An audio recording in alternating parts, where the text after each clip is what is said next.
Friends and source, this is अदल एजाज अहमद वंसके, आप लोगों की खिदमत में हाजिर हैं।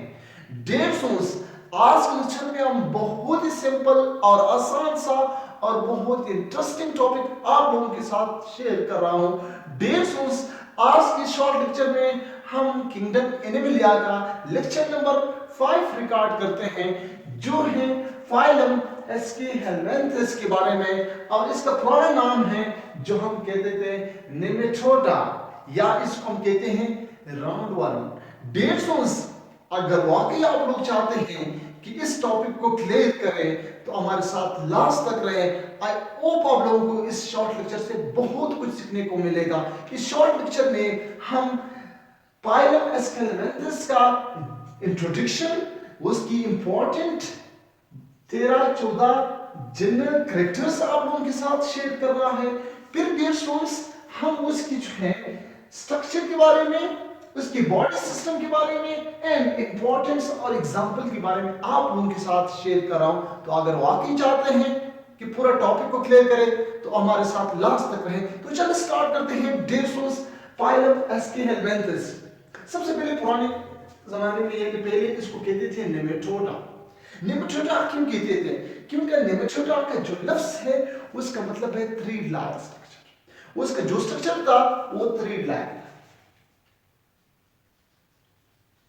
स्ट्रक्चर, यानी दागिनामा स्ट्रक्चर, या इसको कहते हैं दोनों साइड जो होते हैं वो पॉइंटेड है। जैसे ये साइड ये है पॉइंट रखता है, एक साइड ये, तो इसलिए ये थ्री लाइक स्ट्रक्चर है और पॉइंटेड एंड्स रखते हैं, पॉइंटेड एंड्स रखते हैं, तो इसलिए इसको कहते थे नेमेटोड्स। बाद में जब इस पर लोगों ने काम किए, साइंटिस्ट ने काम किया, तो माइक्रोस्कोप के जरिए से देखा तो उसके अंदर कुछ से क्लार्क स्ट्रक्चर्स मौजूद है, थैलियानुमा स्ट्रक्चर मौजूद है, तो फिर उसको नाम दिया एस्केहेलमिंथस। अब ये एस्केहेलमिंथस जो है ये दो ग्रीक वर्ड का कंपोजिशन है।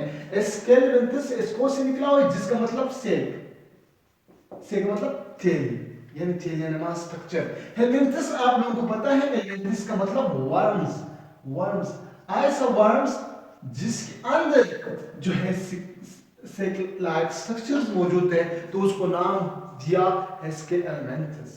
आई होप आप लोगों को ये चीज क्लियर हुआ। इसको कहते हैं राउंड वर्म भी कहते हैं, राउंड वर्म भी कहते हैं।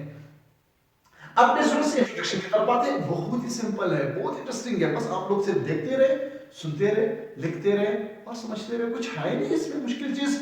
तो चलिए यहां आते हैं इंट्रोडक्शन की तरफ। Nematoda round worms, elongated body रहता है विद पॉइंटेड एंड।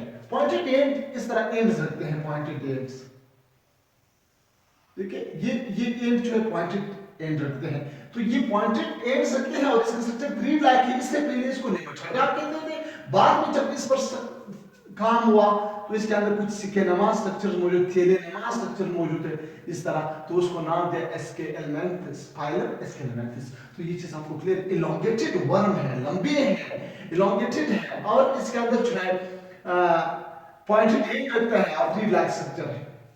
ये सिंपल जो है इंट्रोडक्शन है। अब आते हैं जनरल कैरेक्टर्स की तरफ। जनरल कैरेक्टरिस्टिक्स क्या है? एक है हैबिट, एक है हैबिटेट। हैबिट मोस्टली क्या हैबिट रखता है? मोस्टली पैरासिटिक होगा, अक्सर पैरासिटिक है, डिजीज काज करते हैं, दूसरे लिविंग ऑर्गेनिज्म से जो है खुराक हासिल करते हैं और दूसरे लिविंग ऑर्गेनिज्म के अंदर डिजीज भी काज करते हैं। सम आर फ्री लिविंग, और उसमें से कुछ जो है फ्री लिविंग है, यानी वो वाटर में हो सकता है, वो किसी जो है पोटैटो के अंदर हो सकता है, या वो मिट्टी सॉइल के अंदर हो सकता है, फ्री लिविंग है। तो वो कुछ फ्री लिविंग है, बाकी पैरासिटिक है। पैरासिटिक का मतलब डिजीज काज करने वाले, दूसरी लिविंग पर डिपेंडेंट है, वो दूसरे लिविंग ऑर्गेनिज्म के अंदर मौजूद है, तो अक्सर पैरासिटिक है।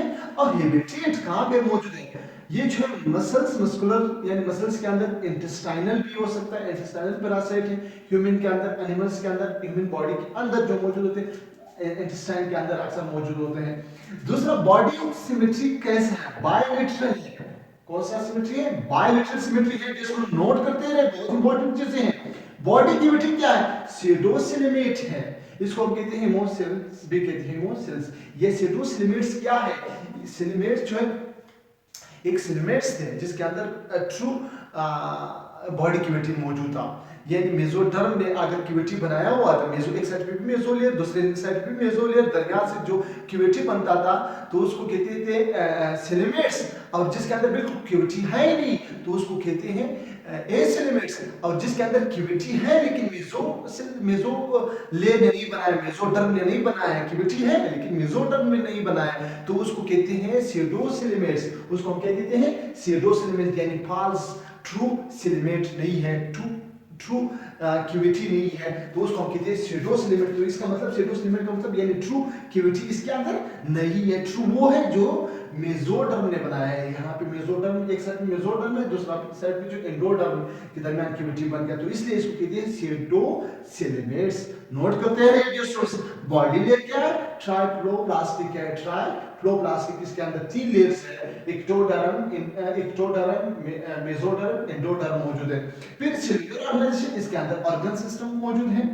साइज क्या है? माइक्रोस्कोपिक भी है, याद रखें साइज क्या है, इसके अंदर माइक्रोस्कोपिक भी है और 1 मीटर तक भी हो सकता है। स्क्राइस जो मौजूद होते हैं, स्क्राइसिस जो मौजूद है वो मोर देन 1 फीट, जो उसका जो है लेंथ बड़ा है, किसका?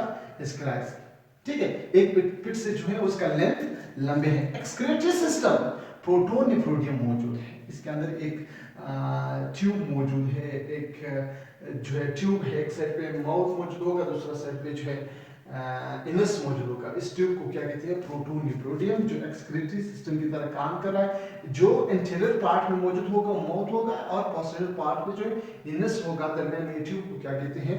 प्रोटोन निफ्रोडियम कहते हैं। सेगमेंटेशन, यानी क्या ये सेगमेंटेड है? नो, इसके अंदर कोई सेगमेंटेशन नहीं है, अनसेगमेंटेड है। सेगमेंटेशन इसके अंदर एब्सेंट है, और इसका स्ट्रक्चर जो सिलिंड्रिकल स्ट्रक्चर रखते हैं। फिर आते हैं circulatory system and respiratory system मौजूद है? नहीं है, न इसके अंदर सर्कुलेटरी सिस्टम है, न इसके अंदर रिस्पिरेटरी सिस्टम है, एब्सेंट है। और जब रिस्पिरेटरी सिस्टम नहीं है तो ये रिस्पिरेशन कैसे करता है? आप लोगों के दिमाग में क्वेश्चन बनता है, तो वो जो है इनएरोबिक रिस्पिरेशन कर रहा है। कौन सा? इनएरोबिक वो रिस्पिरेशन है जिसमें ऑक्सीजन यूज नहीं होता है। तो अब आते हैं लोकोमोशन कैसे कर रहा है। लोकोमोशन का मतलब जगह चेंज करना, एक ही मोमेंट, एक है लोकोमोशन। लोकोमोशन का मतलब नकल मकानी, जगह चेंज करना। तो लोकोमोशन कैसे कर सकता है? एक जगह से दूसरी जगह कैसे अपना जगह कैसे चेंज कर सकता है? तो ये जो है इसके अंदर सर्कुलर मसल्स नहीं है। तो ये जब सर्कुलर मसल्स नहीं, ये अनडोलेटिंग वेव्स के जरिए से मूवमेंट करते हैं, अनडोलेटिंग जरिए से जो है मूवमेंट करते हैं, यानी undulating waves of contraction and relaxation of muscles के जरिए से जो हरकत कर रहा है। डाइजेस्टिव सिस्टम कंप्लीट है। किस ऑर्गेनिज्म में डाइजेस्टिव सिस्टम इसके अंदर कंप्लीट है, लेकिन क्वेश्चन बता है किस ऑर्गेनिज्म में कंप्लीट है? 2 टाइप से, एक पैरासिटिक है, एक जो फ्री लिविंग के अंदर जो खुराक ढूंढता है, जो लोकोमोशन करके खुराक ढूंढता है, तो उसके अंदर कंप्लीट डाइजेस्टिव सिस्टम मौजूद है। आ रहा समझ मेरी बात? और जो पैरासिटिक है, पैरासिटिक वो है जो किसी और से खुराक हासिल, किसी और बॉडी से तैयार शुदा खुराक हासिल करना, तो उसके अंदर, उसकी बॉडी के अंदर जो है कंप्लीट डाइजेस्टिव सिस्टम नहीं है। जिसको समझ आ रही बात कि मैं क्या कह रहा हूं? तो इसके बाद जो है, जैसा ये कंप्लीट डाइजेस्टिव सिस्टम इसके अंदर मौजूद है, देखिए ये पूरा ट्यूब जो है इसके अंदर कंप्लीट डाइजेस्टिव सिस्टम मौजूद है फ्री लिविंग के अंदर, और जो पैरासिटिक है उसके अंदर कंप्लीट नहीं है। फिर बात करते हैं नर्वस सिस्टम।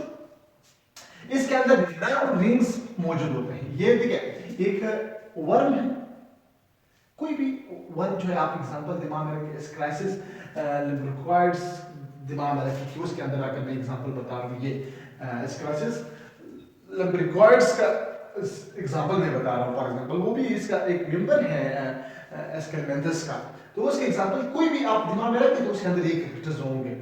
अब ये जो है नर्वस सिस्टम, इसके अंदर राउंड नर्व रिंग मौजूद है। देखिए ये एक जो है मेंबर है एस्केलेंथस का, तो यहाँ उसका जो इंटीरियर पार्ट है, इंटीरियर पार्ट में बिल्कुल माउथ के साथ जो एक रिंग मौजूद है, उस रिंग को हम कहते हैं नर्व रिंग कहते हैं। और साथ साथ में कुछ नर्व ऑर्गन्स या जो है गैंग्लिया भी मौजूद है, जिसको हम नर्व ऑर्गन्स या पिपिलिया कहते हैं, ठीक है, पिपिलिया भी कहते हैं। तो इसके अंदर नर्व रिंग्स मौजूद है। अब नर्व रिंग्स जाकर इस तरह जाकर आगे क्या बनाया उसने? नर्व कार्ड बनाया, नर्व कार्ड्स बनाए, और नर्व कार्ड जो है उसके अंदर और ब्रांचेस मौजूद होते हैं। तो ये इसका नेटवर्क फॉर्म स्ट्रक्चर है नर्वस सिस्टम का। तो इसके अंदर नर्वस सिस्टम भी मौजूद है। रिप्रोडक्शन कैसे कर रहा है, अपना नस्ल कैसे बढ़ा सकता है? तो रिप्रोडक्शन मोस्टली सेक्सेस सेपरेट होंगे। क्या होंगे? सेक्सेस सेपरेट होंगे, यानी इसके अंदर मेल फीमेल अलग होंगे। कुछ ऐसे एनिमल्स हैं जिसके अंदर मेल फीमेल दोनों कैरेक्टर्स मौजूद हैं, लेकिन इसके अंदर मोस्टली सेक्सेस सेपरेट होंगे, अलग होंगे। देखिए एक ये फीमेल है, यहां से आकर ये कौन सा है? ये फीमेल, ये फीमेल है, ठीक है, मैं ब्लैक से लिखूं ताकि समझ, ये फीमेल है। और दूसरा जो है वो कौन सा? ये फिर मेल है। ये कौन सा है? मेल, ये मेल है। आप लोग कंफ्यूज होंगे कि सर आपने मेल फीमेल कैसे आइडेंटिफाई किया? मेल का जो हुक होगा, ये हुक नजर आ रही है, बड़ा सा होगा, लेकिन इसके अंदर हुक मौजूद है। तो जिसके अंदर हुक मौजूद है वो मेल है, जिसके अंदर सिंपल हुक नहीं है तो वो क्या है? फीमेल है। तो ये मेल फीमेल अलग होंगे। फीमेल के अंदर ओवरीज एक बनता है और मेल के अंदर स्पर्म और जो है टेस्टिस होंगे। तो ये सेक्सेस इसके अंदर हमेशा रिप्रोडक्शन में अलग होंगे। अब यहाँ पे दो लफ्ज लिखा हुआ है, एक है डायोशियस, डायोशियस, एक है मोनोशियस। अब इसका मतलब क्या है? डायोशियस का मतलब ये है डाई टू, ऐसा ऑर्गेनिज्म या ऐसा रिप्रोडक्शन जिसके अंदर सेपरेट होंगे, मेल सेपरेट और फीमेल सेपरेट, अलग मेल अलग फीमेल अलग होंगे। जैसे ये है मेल फीमेल अलग है, छोटा सा है, और मेल जो है अलग है, तो इसको कहते हैं डायोशियस, यानी अलग सेपरेट होंगे। और दूसरा मोनोशियस का मतलब ये एक ऐसा एनिमल्स जिसके अंदर बायसेक्सुअल कैरेक्टर्स होंगे। यहाँ से जैसा ये इसके अंदर मेल कैरेक्टर्स भी मौजूद है, यहाँ पे ओवरीज भी है, ओवरी भी है जहाँ पे एक बनता है, और यहाँ पे जो है टेस्टिस है जहाँ पे क्या बनता है? स्पर्म बनता है। तो दोनों कैरेक्टर जब मौजूद है तो उसको कहते हैं मोनोशियस। समझ आया क्या? Dioecious and monoecious. ये रिप्रोडक्शन के बारे में भी मैंने बता दिया, ये बहुत इंपॉर्टेंट कैरेक्टर्स है जो मैं आप लोगों के साथ शेयर कर रहा हूं। फिर आते हैं फर्टिलाइजेशन कहां पे होगा? फर्टिलाइजेशन इज इंटरनल, इसका फर्टिलाइजेशन अंदर होगा, बॉडी के अंदर, बाहर नहीं होगा। स्पर्म मेल से जाकर फीमेल की बॉडी के अंदर जाकर वहां बॉडी के अंदर फर्टिलाइज होगा। तो इसके अंदर जो फर्टिलाइजेशन है इसके एलिमेंट्स का वो इंटरनल फर्टिलाइजेशन होगा, एक्सटर्नल नहीं होगा। अब स्ट्रक्चर की तरफ आ जाते हैं। स्ट्रक्चर मेल फीमेल, पहला चीज आपने रखना है, मेल जो है ऊख रखेगा और फीमेल का जो है ऊख नहीं होगा। पहला डिफरेंस ये। दूसरा इंटीरियर पार्ट, दोनों का इंटीरियर पार्ट, ये स्पेलिंग में थोड़ा सा सही करो,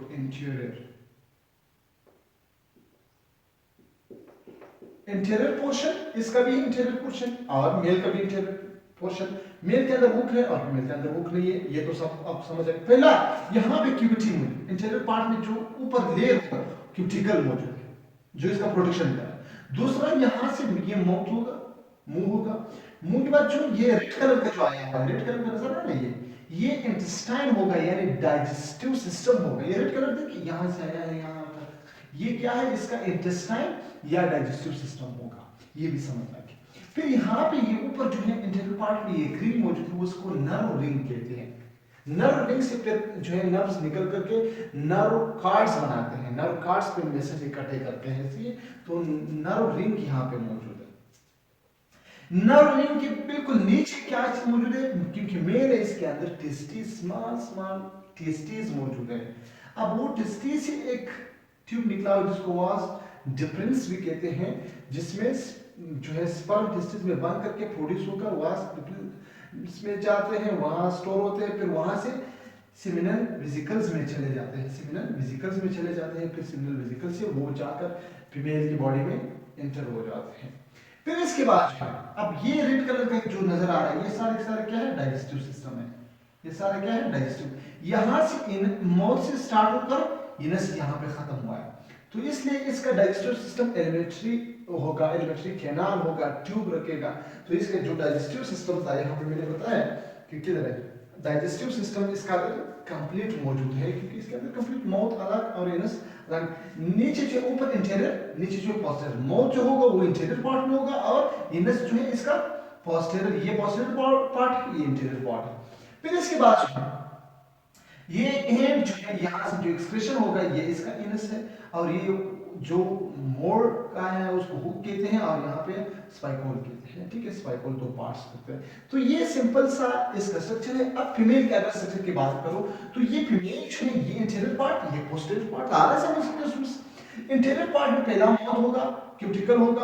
अब क्वेश्चन ये बनता है डिस्टर्स कि आप मेल के अंदर चले, ठीक है, आप पहचान लेंगे कि माउथ जो है उस साइड से होगा जहां से हुक नहीं होगा। अगर हुक है तो वहां एनस होगा, हुक नहीं है तो वहां पे माउथ होगा।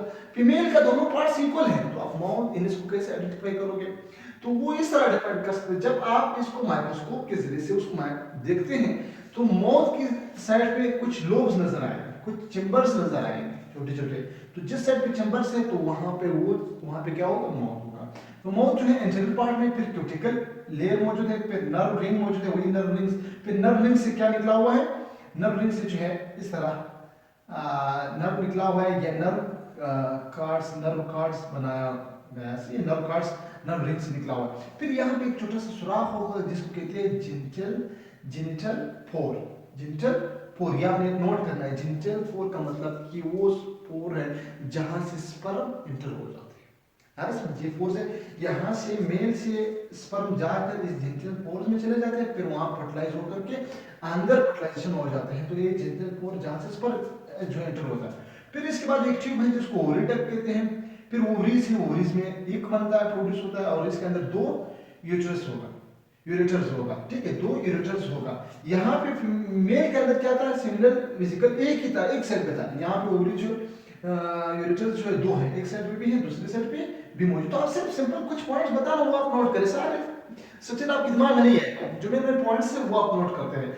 इनस पोस्टीरियर माउथ में एंटीरियर पार्ट्स में होगा। बस कुछ जो इंपॉर्टेंट चीजें हैं वो आपने दिमाग में बिठाना है।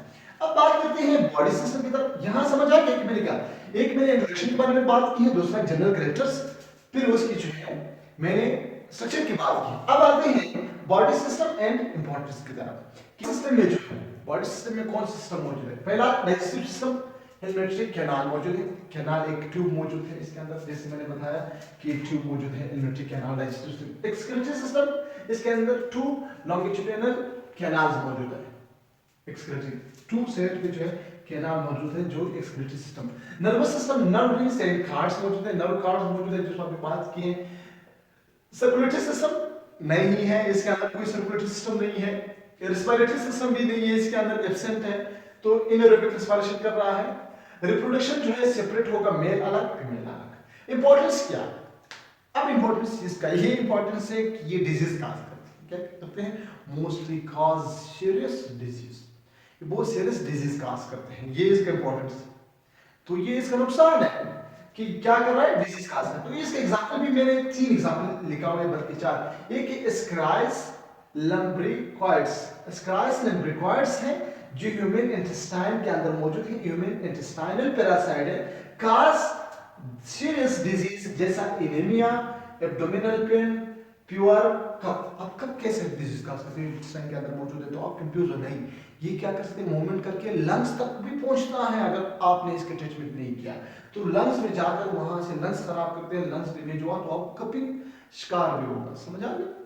दूसरा है एंट्रोबाइस वर्मिकुलरिस। वो कौन सा है? ये फिनवर्म है। फोन कहां पे मौजूद है? In human intestine, colon, appendix के अंदर मौजूद है। खास करना है इचिंग, जो खरश कहते हैं वो खास करते हैं इनस के अंदर, खासकर अक्सर बच्चों में होता है, जो इनस के अंदर बच्चों फिर सोते नहीं है, तो वो डॉक्टर कहते हैं इसको जो पिनवर्म मौजूद होता है। तो ये और ये कॉलन, फिर क्या करते हैं? इन्फ्लेमेशन काज करते हैं कॉलन।